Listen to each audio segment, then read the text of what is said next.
Hello dear students, welcome to Anoop sir maths. मैं आपका Anoop sir. आज हम बात करने वाले हैं median of data, chapter number 15 R D Sharma बोलो या फिर एनसीईआरटी का जो चैप्टर है स्टैटिक्स, चैप्टर नंबर 14 बोल सकते हो। उसके अंदर हमें फाइंड आउट करना होता है कि मीडियन कैसे फाइंड आउट करते हैं। तो चलो फिर स्टार्ट करते हैं बात को बिना किसी देरी के।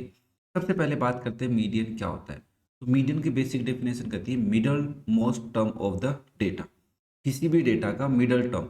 अब मिडल टर्म के लिए कंडीशन है, क्या कंडीशन है कि डेटा पहले से या तो असेंडिंग ऑर्डर में हो या फिर डिसेंडिंग ऑर्डर में हो। चलो फिर स्टार्ट करता हूँ बेसिक एग्जांपल के साथ। मान लो एग्जांपल से बात करते हैं, सारी बातें करेंगे जितने टाइप के क्वेश्चन बन सकते हैं, क्या क्या क्वेश्चन होंगे, क्या क्या हमें करना होगा सब। एक एग्जांपल, आपको मीडियन फाइंड आउट करना है। क्या फाइंड आउट करना है? मीडियन। और ये डेटा आपके पास 2, 3, 8, 7, 15। इस डेटा का मीडियन फाइंड आउट करने के लिए सबसे पहले डेटा को किस में अरेंज करते हैं? असेंडिंग में या फिर डिसेंडिंग में भी कर सकते हैं, ठीक है ना। बट मैक्सिमम टाइम असेंडिंग में करते हैं, तो इसलिए मैं आपको असेंडिंग ही समझा रहा हूँ। क्या समझा रहा हूँ? असेंडिंग। तो देखो, असेंडिंग में सबसे पहले 2 आएगा बच्चा, फिर 3 आएगा, फिर 7 आएगा, फिर 8 आएगा, फिर 15 आएगा। अब इसमें मिडल मोस्ट टर्म कौन सी दिख रही है? टू टर्म, ये मिडल मोस्ट टर्म दिख रही है। तो यहाँ पे इसका, इस डेटा का मीडियन क्या हो गया? 7 हो गया। बट ऐसे तो हम निकालेंगे नहीं ना। ये तो सेवन्थ एट्थ क्लास के लेवल की बात हो गई, 10th क्लास के लेवल की बात समझाइए। सर क्या आप सेवन्थ एट्थ की बातें समझा रहे हो? मैंने कहा रुक भाई, लेके चलता हूँ वहाँ तक, टाइम लगेगा, सब्र रख ना। देखो, जब भी डेटा गिवन होगा, ये जो डेटा होता है, ये डेटा में नंबर ऑफ टर्म्स गिवन होंगी। वो नंबर ऑफ टर्म्स या तो ओड गिवन होंगी या फिर तुम्हारे को इवन गिवन होंगी। अब यहाँ पे ओड गिवन थी, कितनी टर्म्स है? 5 टर्म्स है। तो अगर 5 टर्म्स है तो ओड है। सबसे पहली बात तो क्या है? ओड है। तो मीडियन कौन सी टर्म होती है अगर आप असेंडिंग में अरेंज कर चुके हैं? तो n+1/2th टर्म, ये वाली टर्म क्या होती है? आपकी मीडियन होती है। तो यहाँ पे टर्म निकालते हैं, पहले नंबर ऑफ टर्म्स आते हैं फिर डेटा लिखते हैं। तो टर्म निकालते हैं, कौन सी टर्म की बात कर रहा है? 5+1/2, that is 6/2, that is 3। Third term निकाल के लाओ। तो थर्ड टर्म कौन सी है? First, second, third. Third term है 7। तो इस डेटा का मीडियन कौन सा हो गया? मीडियन आ गया 7। ये प्रॉपर तरीका था, है ना। काउंटिंग करके कि बीच में कौन सी, अब कैसे निकालेंगे ना, ज़्यादा टर्म्स हो जाएंगी तब। तो मीडियन निकालने के लिए क्या करना होता है? सब पहले डेटा को असेंडिंग में ऑर्डर में लिखो। अगर ओड टर्म्स है तो कितनी टर्म्स है वो पता हो जानी चाहिए अपने को। अगर एन टर्म्स है तो n+1/2 टर्म क्या होती है? मीडियन होती है। तो ओड होती है तब तो ये लग गया। अगर इवन होती तो क्या करते? तो देखो एक एग्जाम्पल लिखते। अब दिक्कत क्या क्यों पड़ी, इवन की क्यों पड़ी है ना, वो देखो। 7, 12, 3, 5, 8, 15, 17 और 4। यहाँ पे कितनी टर्म्स है? 1, 2, 3, 4, 5, 6, 7, 8। तो नंबर ऑफ टर्म्स क्या है? नंबर ऑफ टर्म्स आर 8 और दैट आर इवन। तो काम तो वही करना है, सबसे पहले आप इसको असेंडिंग में ऑर्डर में अरेंज करो। देखो इसका रोल है, इसलिए मैं समझा रहा हूँ, है ना। असेंडिंग ऑर्डर में लिखोगे तो क्या लिखोगे? सबसे पहले 3, फिर 4, फिर 5, फिर 7, फिर 8, फिर 12, फिर 15, फिर 17। क्या बात समझ में आई? 3, 4, 5, 7, 8, 12, 15, 17। नाउ अब क्या करें? मैंने कहा देखो, एन की वैल्यू क्या है? 8 है, इवन है। तो टर्म निकालनी पड़ेगी 2 टर्म में। तो एक टर्म क्या निकालनी है? n/2th टर्म निकालो। तो आपने कहा इसका मतलब तो 8/2th टर्म, और दैट इज फोर्थ टर्म निकाली। और एक टर्म निकालो n/2th प्लस 1th टर्म, तो मतलब fourth plus 1, that is fifth term. क्या किया ये? मैंने कहा जो टर्म तुमने n/2th से निकाली, देखो 2 का डिवाइड से यहाँ पे 5 में नहीं जा रहा था तो हमने +1 करके निकाल लिया। बट यहाँ पे ध्यान रखना कि जितनी टर्म्स होती है ना, इवन में तो डिवाइड जाता है हमेशा। तो एक तो जितनी टर्म हो उसका हाफ वाली टर्म, तो फोर्थ टर्म आई। और एक उससे जस्ट आगे वाली टर्म। तो ये दोनों टर्म्स कौन सी है? यहाँ पे फोर्थ टर्म क्या है बताओ? फोर्थ टर्म क्या है तुम्हारे डेटा में? फोर्थ टर्म सर 1, 2, 3, 4, 7 है। और फिफ्थ टर्म क्या है? बोले फिफ्थ टर्म इसके आगे वाली 8 है। तो मीडियन क्या हो जाएगा? इन दोनों का mean. Seventh term, fourth term plus fifth term divide by 2, that is 14+1, 15/2, 7.5। ये तुम्हारा क्या हो जाएगा? मीडियन। मीडियन क्या किया है अपन ने? सर जब इवन होते हैं तो दो टर्म्स निकालनी होती हैं, उन दोनों टर्म्स का सम करते हैं, डिवाइड बाय टू करते हैं। क्या करते हैं? सम करते हैं, फिर डिवाइड बाय टू करते हैं। बट जब ओड होती हैं तब तो कुछ नहीं करना होता, तब हमारे को एक टर्म निकालनी होती है, वो टर्म बस वही टर्म आ जाती है। वो टर्म कैसे निकालते हैं? n+1/2h टर्म, वहाँ पे +1 करना होता है पहले, क्योंकि 2 का डिवाइड ज़्यादा नहीं है। यहाँ पे पहले n/2h टर्म निकालनी होती है। कौन सी टर्म निकालनी होती है? n/2h term. फिर n/2h से जस्ट आगे वाली टर्म, वो दोनों टर्म असेंडिंग ऑर्डर में से पकड़ के लाओ और उन दोनों का सम करो, डिवाइड बाय 2 करो, मतलब मीन निकाल लो। ये एक तरीका था। ये सर क्यों पढ़ा है आपने? आप ये तो हमारे सिलेबस में है ही नहीं। मैंने कहा सही बात है आपकी, बट अभी ये तो है डिस्क्रीट डेटा, कि एक लाइन में डेटा गिवन है, क्लास इंटरवल वाला डेटा नहीं है जिसको ग्रुप डेटा बोलते हैं। अभी डिस्क्रीट के अंदर एक अनग्रुप डेटा भी मिल जाता है तुम्हारे को, जो ग्रुप नहीं होता है। उस डेटा में भी ये काम आएगा, और ग्रुप वाले में भी ये काम आएगा, क्योंकि वहाँ पे आपको पहले मीडियन तो ढूंढना पड़ेगा ना, कौन सी टर्म है मीडियन, तो वो फ्रीक्वेंसी के अकॉर्डिंग क्या क्या फ्रीक्वेंसी होती है, क्या मतलब होता है, तो ये सारी बातें हम करने वाले हैं। क्या यहाँ तक तुम्हारे को समझ में आया? 6 मिनट लगी हैं, ये 6 मिनट तुम्हारे लिए बहुत इंपॉर्टेंट है। जिस बच्चे ने 6 मिनट समझी, इसका मतलब उसका इंटरेस्ट है पढ़ने में, बाकी सब मोह माया भाई, है ना। चलो फिर नेक्स्ट देखो, एक एग्जाम्पल, एक एग्जाम्पल है। एक मार्क्स ऑब्टेन्ड है, कितने बच्चों के आए हैं? 20 नंबर कितने बच्चों के हैं? 6 नंबर बच्चों के। 29 मार्क्स 28 स्टूडेंट्स के, 28 मार्क्स 24 स्टूडेंट्स के, 33 मार्क्स 15 स्टूडेंट्स के, 42 मार्क्स ओनली 2 स्टूडेंट्स के, 38 मार्क्स 4 स्टूडेंट के, 43 मार्क्स 1 स्टूडेंट के, और 25 मार्क्स 20 स्टूडेंट्स के। तो आप मेरे को बता सकते हो क्या टोटल स्टूडेंट्स कितने? तो डेटा कितने बच्चों का है आपके पास? तो ये जो नंबर ऑफ स्टूडेंट्स है ना, इनको बोलते हैं फ्रीक्वेंसी। क्या बोलते हैं बच्चा? फ्रीक्वेंसी। क्योंकि 6 बच्चे हैं, फिर 28 बच्चे हैं, फिर 24 बच्चे हैं, 15 बच्चे हैं, 2 बच्चे हैं, 4 बच्चे हैं, 1 बच्चा है, और 20 बच्चे हैं। तो टोटल जो स्टूडेंट्स है, that is your known as frequency. ध्यान रखना, जो भी चीज़ बार बार रिपीट होती है उसको फ्रीक्वेंसी बोलते हैं। कि 20 नंबर 6 बच्चों के आए, तो 20 की फ्रीक्वेंसी क्या है? 6 है। 25 की फ्रीक्वेंसी क्या है? 20 है। ये बातें याद रखनी है, ठीक है, क्लियर है? अब मैंने शायद कुछ गलतियां कर दी यहाँ पे, एक बार मैं चेक कर लेता हूँ भाई। 28 24 के, तो यहाँ पे मैंने कुछ गलत लिख दिया, 25। अच्छा नहीं, सही है ना, क्लियर है भाई यहाँ पे। अब देखो, तुम्हारे को सबसे पहले टेबल बनानी पड़ती है, जिसमें एक तो हो गया मार्क्स ऑब्टेन्ड। तो अब यहाँ पे तो डेटा किस में लिखते हैं? किस में लिखोगे? ये वाला 20 25, ये क्या है? असेंडिंग ऑर्डर, पकड़ में ही बात। तो 20 लिखा, फिर क्या लिखते हैं इसके अंदर से? 25 लिखते, फिर क्या लिखते हैं? 28 लिखते, फिर 29। देख लो यहाँ पे मैंने प्रॉपर लिख रखा है, ये टाइम बचाने के लिए लिखा है, कोई वैसे नहीं मेरा मोटिव यहाँ पे ना। 33, 33 के बाद 38, 43, 42, फिर 43। तो मेरी इन सबके सामने इनकी फ्रीक्वेंसी एफ से रिप्रेजेंट करती। अब यहाँ पे देखो 100 आया, तो डेटा कैसा है? डेटा तो इवन है सर। ओ सर इवन है तो क्या करना होता है? सबसे पहले n/2h टर्म निकालो। तो आपने कहा इसका मतलब 100/2h टर्म क्या होती है? 50th टर्म होती है। अरे हाँ सर, 50th टर्म हो गई। फिर इससे आगे वाली, जस्ट आगे वाली, n/2 प्लस 1th टर्म निकालनी होती है, जो होती है 50 + 1th term, that is 51th term. हाँ, हो गया ये दोनों काम। तो इसमें 50 वाली टर्म कौन सी, 51th वाली टर्म कौन सी है, तो हमें पता ही नहीं चलेगा सर। ये कैसे पता चलेगा कौन सी टर्म 50 नंबर पे है, कौन सी 51 पे है? यहाँ आके फंस गए अपन। समझ में आई क्या बात? अरे कहाँ पता चल रहा है ना इसके अंदर, तो ये बात समझनी है, इसके लिए हमारे को एक नई चीज़ पढ़नी पड़ती है। क्या करनी पड़ती है बेटा? नई चीज़, और उसका नाम होता है क्यूमुलेटिव फ्रीक्वेंसी। क्या होता है क्यूमुलेटिव फ्रीक्वेंसी? तो मैं एक बार ये इरेज कर रहा हूँ, यहाँ पे तुम्हें क्यूमुलेटिव फ्रीक्वेंसी समझाऊंगा मैं, ठीक है। यही तो मतलब है सर, पता ही नहीं चल रहा 51 टर्म कौन सी, 50th टर्म कौन सी। समझ में आ रही बात? तो यहाँ पे एक नंबर आता है जिसको बोलते हैं, यहाँ पे टेबल बनेगी प्रॉपर अपनी, पूरी नहीं बना रखी है, क्यूमुलेटिव फ्रीक्वेंसी। इसको इरेज कर देता हूँ मैं। क्या बोलते हैं? Cumulative frequency, CUMULATIVE frequency. क्या बात समझ में आई? क्या है ये? हमें बताती है कि नंबर ऑफ फ्रीक्वेंसीज कहाँ पे हैं, और करना कैसे होता है, टेबल बनती कैसे है सर। मैंने कहा अभी बताता हूँ भाई, अभी बताता हूँ। बनानी सीखो भाई, हर क्वेश्चन में बनानी पड़ेगी अगर आपको क्या फाइंड आउट करना है, मीडियन फाइंड आउट करना है। अगर ये बनानी नहीं आई तो ऐसे मान के चलो आपको कुछ कम आ रहा है, और यही तो सीखने का मोटिव है भाई। जब क्वेश्चन बताए जाते हैं तब तो रटे जाते हैं, बट यहाँ पे आपका माइंडली ये काम कर रहा है कि क्या क्या चीज़ें पता होनी चाहिए, ठीक है ना। ना देखो, पहली फ्रीक्वेंसी तो ठीक है, यहाँ तक पहुँचे अपन तो कितने बच्चे आ गए थे टोटल, टोटल कितने स्टूडेंट्स आ गए थे, तो 20 + 6 26। इसका प्रॉपर एक एग्जांपल बताऊंगा मैं आगे, चलो डोंट वरी। 24 + 26, यहाँ पे लिखा जाएगा 26 + 24, तो ये हो गए 50। और फिर आएगा 50 + 28, यह हो गया बच्चा 78।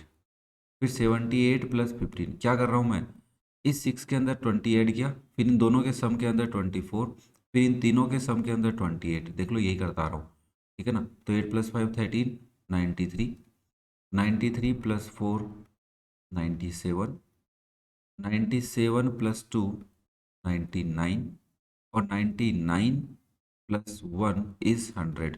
क्यूमुलेटिव फ्रीक्वेंसी में जो लास्ट टर्म होती है that is also known as total of the frequency. Cumulative frequency की जब हम टेबल बनाते हैं तो उसके अंदर जो लास्ट टर्म होती है वो क्या होती है बच्चा, yes that is sum of frequency of the given data. ये ध्यान रखना, काम आ सकती है बात तुम्हारे को। अब तुम्हारे को पता चला था कि मीडियन फाइंड आउट करने के लिए कौन सी दो टर्म्स चाहिए तुम्हारे को, एक तो चाहिए n/2th टर्म, तो आप इसको लिखा था 100/2th, हमने क्या बोला इसको 50th टर्म चाहिए, और एक इससे जस्ट आगे वाली 51th टर्म। तो देखो सर 50th टर्म कौन सी है, 50 फ्रीक्वेंसी यहाँ है, मतलब यहाँ तक 50 आ गए, तो एक तो 28 है, और एक 51th टर्म कहाँ मिलेगी, इस नेक्स्ट वाले में मिलेगी, कौन सी है 29, कौन सी है 29, मतलब 29 नंबर एक बच्चे के आए हैं, तो वो 78 के ऊपर, तो मतलब पीछे, और 50 से आगे है, तो यहाँ पे 50th टर्म कौन सी है 28, और ये टर्म कौन सी है बचा 29। क्या ये बात समझ में आई सबको।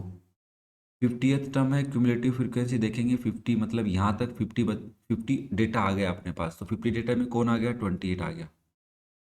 ये ऐसे तो लिखोगे पहले 20 ऐसे तो लिखोगे 6 बार, फ्रीक्वेंसी का मतलब ये होता है, लिख दिया। इसके बाद क्या लिखोगे 25 कितने टाइम 20 टाइम, कितने टाइम लिखना है बच्चा 20 टाइम। ऐसे हम देख रहे हैं कि 50th पे कौन मिलेगा, तो 50th पे तो यहाँ पे पता चल रहा है अपने को 28 मिलेगा, 78 तक 29 चलेगा, मतलब आगे 50 से आगे 78 टर्म तक कौन चलेगा 29, तो 51 कौन हुआ 29। अब हमारे को मीडियन निकालना है, तो क्या करें, मीडियन निकालना है तो इन दोनों टर्म्स को ऐड कर दो और डिवाइड बाय 2 कर दो। क्या बात समझ में आई तुम्हारे को, क्या बात समझ में आई क्या बच्चा। यहाँ पे यही समझना है कि इस क्यूमुलेटिव फ्रीक्वेंसी का मतलब क्या है, ये बताता है।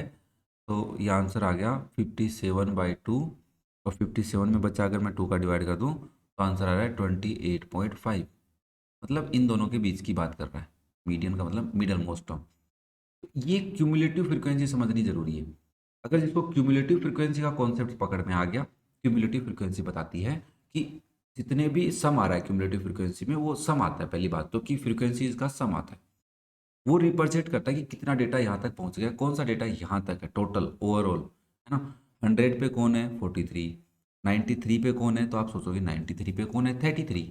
ओके, मैंने पूछा 76 पे कौन है, तो आपने कहा 76 के ऊपर मतलब है सर यहाँ पे 29, ये पकड़ में आनी चाहिए बात है। मैंने तुमसे कहा 27 पे कौन है, तो आपने कहा 26 तक तो 25 चल रहा है, 26 के आगे कौन आ गया 28 आ गया, तो 27 पे कौन है 28 है। फिर मैंने तुमसे पूछा कि अच्छा 94 पे बताओ कौन है, तो आपने कहा 94th टर्म क्या है इस डेटा की, 93 से आगे, तो 38 है सर। ये बात पकड़ में आई, तो इसका मतलब तुम्हारे को क्यूमुलेटिव फ्रीक्वेंसी थोड़ी थोड़ी समझ में आ गई है। क्या बात क्लियर है सबको यहाँ तक। अब एक बात करते हैं, अपने सिलेबस में ये टेबल बहुत मिलती है अपने को, ये एक डेटा दे दिया, ये तो हो गई क्लास, क्लास इंटरवल, क्या हो गई ये क्लास इंटरवल। अच्छा सर ठीक है, क्या कहना चाहते हो इसमें, इसमें ये कहना चाह रहा है कि 0 से लेके 10 तक का डेटा है, कितने डेटा हैं इसके बीच में 5 बच्चे हैं, मतलब 0 वाले हैं 1 2 3 4 5 6 7 8 9, ये 10 डेटा, इनमें से मान लो मार्क्स है किसी के 1 आया 2 आया 3 आया, कितने बच्चों के आए इनमें से मार्क्स 5 बच्चे ऐसे हैं जिसके अज्यूम करते हैं, पता नहीं है अपने को कि 1 2 बार आया है कि नहीं आया, ये नहीं पता चलता अपने को, बट ये पता चल रहा है इनमें से 5 बच्चे ऐसे हैं जिनके मार्क्स इनमें से आए हैं, इन नंबर में से। 3 आने का मतलब क्या है कि 10 से लेके 19 तक, ध्यान से समझना, 10 से लेके 19 तक 3 बच्चों के मार्क्स आए हैं। 20 to 34 मतलब क्या है, 20 से लेके 29 तक जितने भी मार्क्स हैं उनमें से 4 बच्चों के मार्क्स आए, ये क्लास इंटरवल। अब जो क्लास इंटरवल होती है इसमें इसको बोलते हैं क्लास इंटरवल की लोअर लिमिट। क्या बोलते हैं बच्चा? Lower limit. और इसको क्या बोलते हैं? Upper limit. मेरे हिसाब से तुम्हें पता है, बट मैं मेरा काम कर रहा हूँ, मेरे को जो बातें बतानी है वो सारी बता के दूंगा। और इन दोनों के बीच में गैप कितने का है, तो गैप निकालने के लिए आपको क्या करना होता है, upper limit minus lower limit करना होता है, जो 10 आया। किसी में भी देख लो, सब में 10 ही आएगा। जैसे 60 to 70 मुझे चेक करना है, तो इसमें चेक करने के लिए मैं 70 माइनस 60 करूँगा तो क्या आएगा? 10। तो आपके डेटा के अंदर क्लास इंटरवल जो है उनके अंदर डेटा का गैप या विड्थ, क्लास इंटरवल की विड्थ, इसको बोलते हैं विड्थ ऑफ क्लास इंटरवल, या क्लास बोल देते हैं। तो जिसको एच से रिप्रेजेंट करते हैं, आगे काम आएगा अपने पास, ठीक है। और लोअर लिमिट को एल से रिप्रेजेंट करते हैं। इसको इसको नहीं करते, अपर लिमिट काम में नहीं लेते, अपन लोअर लिमिट लेते हैं। तो ये ध्यान रखना है बच्चा कि पूरे डेटा के अंदर विड्थ सेम रहनी चाहिए। अब इसके अंदर हमें फंसाता कैसे है वो समझते हैं। उसने कहा ये लो भाई, ये डेटा दे रखा हो, ये हमने ना, ये हमें पता है। वो डेटा ऐसा देता है अपने को कि मार्क्स लेस देन 10, मतलब ना तो उसने डिस्क्रीट डेटा दिया, उसने क्या कर दिया अपने को, एक डेटा दिया है जिसमें कह रहा है लेस देन 10 5 बच्चों के आए हैं, लेस देन 20 8 बच्चों के आए हैं, लेस देन 30 12 बच्चों के आए हैं, लेस देन 40 15 बच्चों के आए हैं। अब इससे हमें फ्रिक्वेंसी मीडियन पता करना होता है। तो हमें सबसे पहले इस डेटा को क्लास इंटरवल में इस टाइप के डेटा में कन्वर्ट करना होता है। अब लेस देन भी आ सकता है और मोर देन भी आ सकता है। तो मैंने इसी एग्जांपल को लेस देन और मोर देन दोनों के अकॉर्डिंग समझाऊंगा तुम्हारे को। देखो, लेस देन 10, अब मैं इसको थोड़ा सा स्लाइड को छोटा कर लेता हूँ, फिर तुम्हें बातें पकड़ाता हूँ। जब हाथ में एक बार बात आ जाएगी ना, फिर तुम कभी नहीं भूलने वाले। देखो, लेस देन 10 मतलब 0 से लेके 10 तक कितने बच्चों के मार्क्स आए? 5 बच्चों के। लेस देन 20 मतलब 20 से लेस देन, एक बार अज्यूम करते हैं, जीरो की बात करते हैं, माइनस में भी जा सकते हैं, बट ऑब्वियसली हम ये सोच के चलते हैं माइनस में मार्क्स नहीं गए होंगे। कितने बच्चों के हैं? 8 बच्चों के। मतलब क्या है सर, 0 से 20 के बीच में 0 से 10 भी आता है और 10 से 20 भी आता है। तो हम इसको क्लास इंटरवल बना सकते हैं, एक तो 0 से 10 और एक 10 से 20। बट 0 से 10 तो 5 बच्चों के हैं और टोटल है 8 बच्चों के, तो ऑब्वियसली यहाँ पे 3 बच्चों के नंबर आए होंगे। भाई 10 से 20 तो 3 बच्चों के आए होंगे, क्योंकि 5 बच्चे तो 0 से 10 के बीच में हैं। तो देखो, सबसे पहले तुम्हें 0 to 10 लिख लेना है। कई बार है ना लेस देन 10 भी लिख देते हैं, इसको 0 to 10 नहीं लिख के हम क्या लिख देते हैं? Less than 10। लेस देन 10 जिस कंडीशन में हमें पता नहीं होता है वहाँ पे अपन लिख भी देते हैं इसको। तो इसकी जगह क्या लिख देते हैं? इसकी जगह लिख देते हैं लेस देन 10। Less than 10। क्या समझाया मैंने यहाँ पे? मैंने तुम्हें ये समझाया है, ये पहली लाइन में बोल रहा था 0 से 10 के बीच में 5 बच्चों के मार्क्स आए। दूसरी लाइन में मेरे को बोल रहा है 0 से 20 मतलब 20 से कम 8 बच्चों के मार्क्स आए। मैंने कहा देख भाई, 0 से 10 के बीच में मुझे पहले से पता है 5 बच्चों के मार्क्स आए, तो 0 से 20 के अगर 8 आए तो 10 to 20 कितने बच्चों के मार्क्स आए होंगे? 3 के आए होंगे, ठीक है। अब तुम्हें कह रहा है कि लेस देन 30, तो 0 से लेके 30 की बात करोगे, कितने बच्चों के? 12 के। तो तुम्हें क्या चाहिए? 0 to 10, एक क्लास इंटरवल बना लिया तुमने, फिर 10 to 20। अब आगे क्या बनाओगे? 20 to 30 बनाओगे। तुम्हें 0 to 10 कितने बच्चे हैं? 5 बच्चे। 10 to 20 3 बच्चे, तो 8 बच्चे तो तुमने पहले से कवर कर रखे, तो बच्चे कितने? 12 में से 8 गए तो 4, तो 20 to 30 कितने बच्चे रहे होंगे? 4 स्टूडेंट्स। तो सर इसको क्या हम हर बार ऐसे सोचेंगे? मैंने कहा नहीं, ऐसे नहीं सोचना है। आपको क्या करना है, आपको पहले फ्रिक्वेंसी तो ले लेनी है ऐसी की ऐसी, नंबर ऑफ स्टूडेंट 5। दूसरे में क्या करना है, इस 8 में से 5 माइनस कर लेना है, तो क्या आ गया? 3। सर प्लस करके लिखते हो तो उसको तो क्यूमुलेटिव फ्रिक्वेंसी बोलते हैं। ओहो सर, ये तो क्यूमुलेटिव फ्रिक्वेंसी की टेबल दे रखी है इसने। अरे पकड़ में आ गई तुम्हारे को, किस की फ्रिक्वेंसी की टेबल दे रखी है? क्यूमुलेटिव फ्रिक्वेंसी दे रखी है उसने। क्यूमुलेटिव फ्रिक्वेंसी से फ्रिक्वेंसी बनानी आनी चाहिए अपने को। अरे अभी तुमने समझा ना फ्रीक्वेंसी कैसे बनाते हैं? फ्रीक्वेंसी है ये, फ्रीक्वेंसी बच्चा। तो क्यूमुलेटिव फ्रीक्वेंसी कैसे बनाते हैं? 5 ऐसे का ऐसा, फिर 5 + 3 लिखते हैं 8 आता है, फिर 8 + 4 लिखेंगे तो 12 आएगा, 12 + 3 लिखेंगे तो 15। ये तो सही है, सेम चल रहा है। मतलब फ्रीक्वेंसी से क्यूमुलेटिव फ्रीक्वेंसी बनानी सीखी थी, अभी क्यूमुलेटिव फ्रीक्वेंसी से क्या बनानी सीखनी है? फ्रीक्वेंसी। पकड़ में आ गई क्या बात? बताया, समझा लेस देन का मतलब कैसे करना है? अब अगर यही अपने को ऐसे दे देता मोर देन, तो क्या करता हो? देखो, मैं तुम्हें क्या कहा था, लास्ट में जो लिखना होता है वो क्या होता है क्यूमुलेटिव फ्रीक्वेंसी में, दिस इज द टोटल। ये क्या है अपने पास, टोटल। तो वो मोर देन वाले में कैसे करेगा, ऐसे करेगा। देख लो भाई, ये रहा मोर देन वाला। अब इसको पकड़ना है अपने को, एक बार पकड़ लेते हैं फिर ये भी एकदम हलवा लगेगा तुम्हारे को, टेंशन लेनी नहीं है। टेंशन का काम अनूप सर ने ले रखा है। ठीक है, फटाफट देखो अब क्या करना होता है। देखो बच्चा, जब मोर देन और इक्वल टू जीरो बोला उसने, कि मोर देन और इक्वल टू जीरो मतलब जीरो से आगे। अच्छा, जीरो से आगे कितना, कितना आगे तो पता ही नहीं, तो हमने लास्ट में आके देखा 90 तक की बात कर रहे हैं। तो जीरो से लेके 90 तक कितने बच्चे हैं, 53। ओके, फिर उसने कहा मोर देन और इक्वल टू 10 है, मोर देन तो 10 के इक्वल भी है और 10 से मोर देन मतलब 90 तक है। अब ये कितने दे रखे हैं, 48। हमने कहा इसका मतलब जीरो से लेके 90 तक कितने बच्चे हैं, 53। फिर हमने पता चला कि यहाँ पे 10 से लेके 90 तक कितने हैं, 48 है। तो जीरो से लेके 10 तक कितने बचे होंगे, तुमने कहा 48 में से 53 में से 48 माइनस कर लो, पाँच ही बच्चे ऐसे हैं जो जीरो से 10 है। तुम्हें अब ये डिसाइड करना है टेबल कहाँ बनानी है। ऑब्वियसली टेबल की हिंट तुम्हें यहाँ से देगा, 0 to 10, 10 to 20, 20 to 30, 30 to 40, 40 to 50, 50 to 60, ऐसे हिंट दे देगा तुम्हारे को यहाँ पर। तो वापस से टेबल बन जाएगी। अब क्या क्या करना है, सब्ट्रैक्ट करना है। 53 में से 48, 48 में से 45 3, और 45 में से 41 माइनस करोगे तो क्या आएगा, 4। देखो 4 लिखा हुआ है। 41 में से 38 माइनस करोगे तो क्या आएगा, 3। तो ये भी क्यूमुलेटिव फ्रिक्वेंसी है, बट ये मोर देन वाली है, वो लेस देन वाली है। ये प्रॉपरली एनसीईआरटी में लिखी हुई है, पूरी वही बात समझा रहा हूँ मैं तुम्हारे को, कोई अलग से बात नहीं समझा रहा। बट कई बार लगता है यार एनसीईआरटी पकड़ में नहीं आती, तो वो काम अपना है, टीचर्स का काम है, वो तुम्हें समझाने की पूरी कोशिश करते हैं। बस यही है कि अपन पकड़ने की कोशिश नहीं करते। तो जब तक पकड़ोगे नहीं तब तक समझ में नहीं आएगा। ठीक है, क्लियर है यहाँ तक।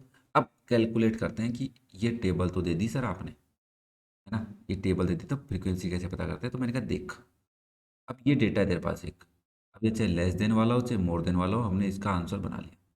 अब हमें क्या करना है, इसकी मीडियन पता करनी है। तो एक क्लास इंटरवल वालों की मीडियन कैसे पता करते हैं ये समझते हैं। फिर मैं तुम्हें एक एग्जांपल करवाऊंगा जिसमें लेस देन गिवन होगा, फिर हम उससे पहले बनाएंगे क्लास इंटरवल, फिर उसकी फ्रीक्वेंसी पता करेंगे। तो सबसे पहले सी एफ पता करते हैं। ये क्या होता है, सी एफ, सी एफ का मतलब होता है क्यूमुलेटिव फ्रीक्वेंसी। क्या होता है बच्चा, क्यूमुलेटिव फ्रीक्वेंसी। पकड़ में ही बात, ठीक है सर। तो देखो 5 तो ठीक है, यहाँ पे क्या लिखेंगे, 5 + 3 8, यहाँ पे क्या लिखेंगे, 8 + 4 12, फिर क्या लिखोगे, 12 + 3 15, फिर क्या लिखोगे, 15 + 3 18, फिर क्या लिखेंगे, 18 + 4 22, फिर क्या लिखोगे, 22 + 7 29, 29 + 9 38, प्लस कर रहा हूँ भाई, 38 + 7 45, और 45 + 8 53। सर क्लियर है बात यहाँ तक। अब तुम्हारे को मीडियन पता करना है, तो सबसे पहले तुम्हें पता करना होता है मीडियन क्लास। क्या पता करना होता है, अच्छा ये क्या नया नाम दे दिया, कि मीडियन वाली क्लास कौन सी है, मीडियन कौन सी क्लास में मिलेगा, फर्स्ट क्लास में, सेकंड क्लास में, थर्ड क्लास में, फोर्थ क्लास में। अच्छा यहाँ पे तो ऐसा कुछ है ही नहीं सर। मैंने कहा रुक भाई, तो मीडियन पता करने के लिए तुम्हारे को यहाँ पे जो टोटल गिवन होता है ना, दिस इज नंबर, एन से रिप्रेजेंट करते हैं 53, कि नंबर ऑफ ऑब्जर्वेशन कितनी है, कि डेटा कितना है, 53 डेटा है अपने पास। तो 53 ओड है कि इवन है, तो ये तो ओड है सर। तो ओड के तो पकड़ में आ गई बात। तो मीडियन क्लास के लिए अपने को क्यूमुलेटिव फ्रीक्वेंसी निकलेगी सबसे पहले, तो एन इक्वल्स टू 53 है, दैट इज ओड। therefore हमें 53 + 1 डिवाइड बाई 2, 54/2, 2 × 2 = 4, 7 × 2 = 14। क्या पता चला, 27। 27 क्या है, ये अपने पास मीडियन फ्रीक्वेंसी है। क्या है, मीडियन फ्रीक्वेंसी। अच्छा, तो 27 कहाँ मिलेगा सर। मैंने कहा क्यूमुलेटिव फ्रीक्वेंसी में जाके चेक कर 27 कहाँ मिलेगा।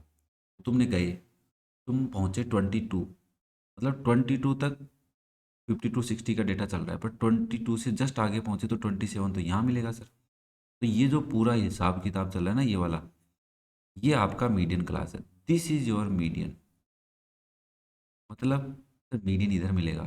अच्छा, मतलब 60 से 70 के बीच में मीडियन मिलेगा। नहीं नहीं नहीं, 60 से 69 के बीच में क्या मिलेगा, मीडियन मिलेगा। कोई बच्चा अगर बोलता है 60 से 70 मिलेगा और एक बोलता है 60 से 69 मिलेगा, तो बताओ सही बात कौन सा बोल रहा है। ये मुझे तो कमेंट करके बताओ भाई, सही बात कौन सा बोल रहा है। तो तुम्हें पता होना चाहिए 60 टू 70 क्लास इंटरवल है, इसका मतलब 60 इंक्लूड है, 70 एक्सक्लूड है। तो 70 से पहले वाला कौन, 69। पकड़ में आई क्या बात, क्लास इंटरवल की बात समझा के आया था तुम्हारे को मैं। ठीक है, तो आप बोलेंगे अच्छा सर, ये आप एक बात पकड़ में आ गई अपने पास। तो ये आपका एक एग्जाम्पल है, मैं बता देता हूँ कौन सा एग्जाम्पल है भाई। ये कौन सा एग्जाम्पल है, कहाँ पकड़ गए आप। ये एग्जाम्पल नंबर अपने पास था 6 है शायद, शायद 6 है, क्योंकि लिखा हुआ तो इसमें भी नहीं है, क्योंकि इसने एग्जाम्पल दे दे के इतने बड़ी टेबल बना ली थी। तो एग्जाम्पल नंबर कौन सा है, 6 है। ठीक है, ठीक है भाई। अब देखो क्या करना होता है, ये क्लास मीडियन क्लास आ गई। अब इसके अंदर जो मीडियन क्लास है वो 60 to 70 है, तो इसको क्या बोलते हैं, लोअर लिमिट। क्या बोलते हैं बच्चा, lower limit of the median class is 60। और एक होती है H, that is the width of the median class. तो विड्थ ऑफ द क्लास बोल सकते हैं 70 - 60, upper limit minus lower limit that is 10। अब देखो, इसकी इसको बोलते हैं फ्रीक्वेंसी, मीडियन क्लास की फ्रीक्वेंसी क्या है, ये रही। और एक होता है सी एफ, जो हमें फॉर्मूले में यूज में लेना होता है। सी एफ को क्यूमुलेटिव फ्रीक्वेंसी तो बोलते हैं, बट क्यूमुलेटिव फ्रीक्वेंसी बोलते हैं इस 29 को नहीं बोलेंगे, इससे जस्ट पहले वाली को बोलेंगे, 22 को। इस कंडीशन में 22 क्या होता है, अपना सी एफ होता है। तुम्हारे को क्या क्या पता होना चाहिए, एन पता चल गया। ठीक है, मीडियन क्लास ढूंढ ली, कैसे ढूंढनी है पता चल गई अपने को। कई बार इसको n/2 करके भी कर लेते हैं भाई साहब। देखो 53 में अगर 2 का डिवाइड करोगे तो 2 × 2 = 4, 6 × 2 = 12, 26.5 आएगा। तो वो भी तो इसी के अंदर आएगा, पकड़ में आ रही बात। तो ये कई बार दिमाग में नहीं रहे तो भी कर लेना इस क्वेश्चन को ऐसे करके, डोंट वरी, घबराने की जरूरत नहीं है तुम्हारे को ना। अब मैं चलता हूँ नेक्स्ट, जिसकी हमें बहुत बेसब्री से इंतजार था, वो ये रहा। किसी भी डेटा का मीडियन निकालना होता है तो ये एक फॉर्मूला है। ये फॉर्मूला कब लगाना है, जब ग्रुप डेटा गिवन होता है। L plus n/2 minus C F divide by F into H. क्या बोला मैं, L plus n/2 minus C F upon F into H. जहाँ पे मैंने तुम्हें एफ का मतलब बता दिया है, n/2 हमें कैलकुलेट करना पड़ेगा, सी एफ का मतलब बता दिया है, एच का मतलब बता दिया है, और एल का मतलब यहाँ पे देख लेते हैं। एन का मतलब होता है टोटल फ्रीक्वेंसी या फिर नंबर ऑफ ऑब्जर्वेशंस कितनी है। एल का मतलब lower limit of median class होता है। सी एफ मतलब cumulative frequency of the class before the median class, या प्रीसीडिंग भी बोल देते हैं इसको, preceding the median class. F का मतलब frequency of median class. H का मतलब class size of median class, मतलब काम चल रहा है मीडियन क्लास पे ही। ठीक है ना। बट फ्रीक्वेंसी सी एफ एक ऐसी दिक्कत है, तो हमें ध्यान रखना है कि फ्रीक्वेंसी मीडियन क्लास से पहले वाली, cumulative frequency before median class. यहाँ गलती कई बार बच्चे कर देते हैं जल्दी के अंदर, ये ध्यान रखना है। इसको है ना स्टार लगा के लिख लो कि सी एफ जब मीडियन में लेना होता है ना, तो वो जस्ट मीडियन क्लास से ऊपर वाला लेना होता है, यहाँ गलती कर बैठते हो। तो अब देखो, फॉर्मूला मैंने यहीं लिख देता हूँ तुम्हारे लिए, इधर कोई लिख देते हैं अपन फॉर्मूला। क्या करना है सर, मीडियन निकालना है। मीडियन का मतलब होता है L plus n/2 minus C F divide by F into H. तो लगाओ, एल का मतलब, एल का मतलब सर 60 प्लस, भी आपको सबको पता है कि 60 से ऊपर मिलेगा तो 60 तो आना ही है, प्लस n/2 कितना है, अभी मैंने कैलकुलेट करके दिखा दिया तुम्हारे को, 26.5 माइनस सी एफ 22 है, देख लो ये रहा 22, मीडियन क्लास से जस्ट पहले वाला, डिवाइड बाई एफ कितना है तुम्हारा, फ्रीक्वेंसी, फ्रीक्वेंसी 7 इंटू एच कितना है, एच 10 है सर। सॉल्व करो, 60 प्लस इसको माइनस करते हैं तो 4.5 आ रहेगा, 4.5 ही आएगा, डिवाइड बाय 7 इंटू 10। अब मुझे इसको सोल्व करना होगा, तो मैं इसको ऐसे भी लिख सकता हूँ, 60 प्लस 45/7 इंटू 10, डेसिमल रिमूव किया, इंटू 10, तो ये 10 से 10 कट गया। तो 45 में मुझे 7 का डिवाइड करना है, 45 डिवाइड बाई 7, तो 6.43 आ रहा है। तो 60 प्लस 6.43, तो आंसर आ गया 66.43। This is your median, 66+43 is your median. क्या दिक्कत है किसी को, कोई दिक्कत है तो बता दो भाई, बता दो। आपका अनूप सर यहाँ तैयार बैठे हैं आपके डाउट क्लियर करने के लिए। अब मैं बात करता हूँ लास्ट एक एग्जाम्पल की। अब देखो इसके अंदर कुछ एग्जाम्पल ऐसे भी हो सकते हैं मिसिंग टर्म वाली कंडीशन हो, तो वो हम कर लेंगे, उसमें तुम्हारे को ज़्यादा दिक्कत नहीं आने दूंगा, ठीक है ना। अब बात करते हैं इस एग्जाम्पल की। क्या है सर ये? मैंने कहा कुछ नहीं है। उसने कहा है कि एक सर्वे हुआ है regarding the height of 51 girls of class 10th of A school was conducted and the following data was obtained कि लेस देन 140 सेंटीमीटर 4 गर्ल्स हैं, लेस देन 145 11 गर्ल्स है, लेस देन 150 29 गर्ल्स है।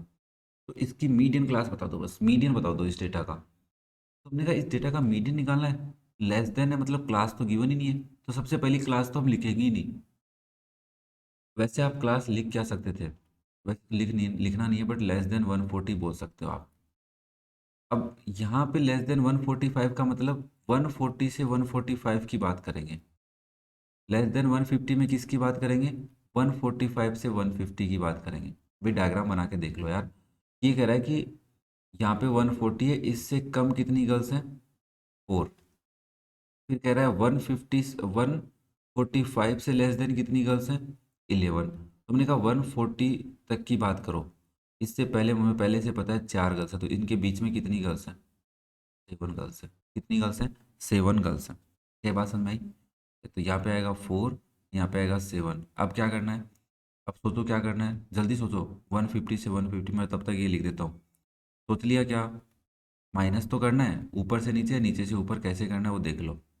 160 से 165 तक। तो आप क्या करोगे, देखो 11 में से 4 माइनस हुआ है तो 29 में से 11 माइनस कर लो। तो 29 में से 11 माइनस किया तो 8 और 1 18 आ गया, सही है। फिर 11 आ जाएगा, फिर 6 आ जाएगा, फिर 5 आ जाएगा। क्यूमुलेटिव फ्रीक्वेंसी निकालना है तो 4 तो 4, 7 प्लस 1 11, ये 29 और ये 40, ये 46, मतलब वो क्यूमुलेटिव फ्रीक्वेंसी तो गिवन रहती है।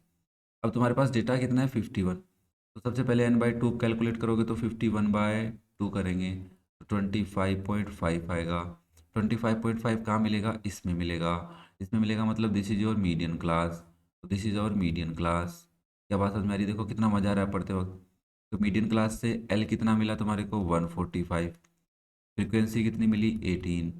और क्यूमुलेटिव फ्रीक्वेंसी कौन सी लेनी है बचा, इससे जस्ट पहले वाली तो 11। और क्या चाहिए, एल मिल गया, एच और चाहिए सर, तो एच क्या है, 150 माइनस 145, दैट इज 5। अब कई बच्चे यहाँ पे डाउट में ये रह रहे होंगे सर इसकी क्लास इंटरवल क्या है। देख बच्चा, इसकी टेंशन लेने की जरूरत नहीं है।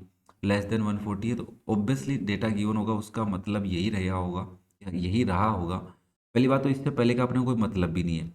अब हमने नेक्स्ट क्लास इंटरवल तो सबके सेम ले रखे हैं ना।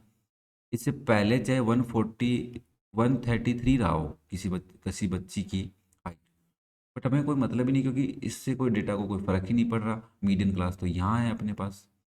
अगर मीडियन क्लास ये हो जाती, ध्यान से सुनो, तब अपने को दिक्कत हो जाती, क्योंकि लोअर लिमिट एल सी होता तो एल तो अपने पास है ही नहीं इसके अंदर, तब दिक्कत होती, ठीक है ना। अब मेरे को बताओ भाई, क्या तुम मीडियन पता कर सकते हो? एनसीईआरटी का क्वेश्चन है, फॉर्मूला लगाना है L+N/2 minus C F divide by F into H. मेरे हिसाब से फॉर्मूला लगा के वैल्यू कैलकुलेट कर सकते हो। तो ये अपनी एक क्लास हुई है जिसमें हम मीडियन की बात करके, क्लास मतलब मीडियन क्लास की बात नहीं कर रहा, ये मीडियन के ऊपर एक अपने क्लास डिसाइड की थी।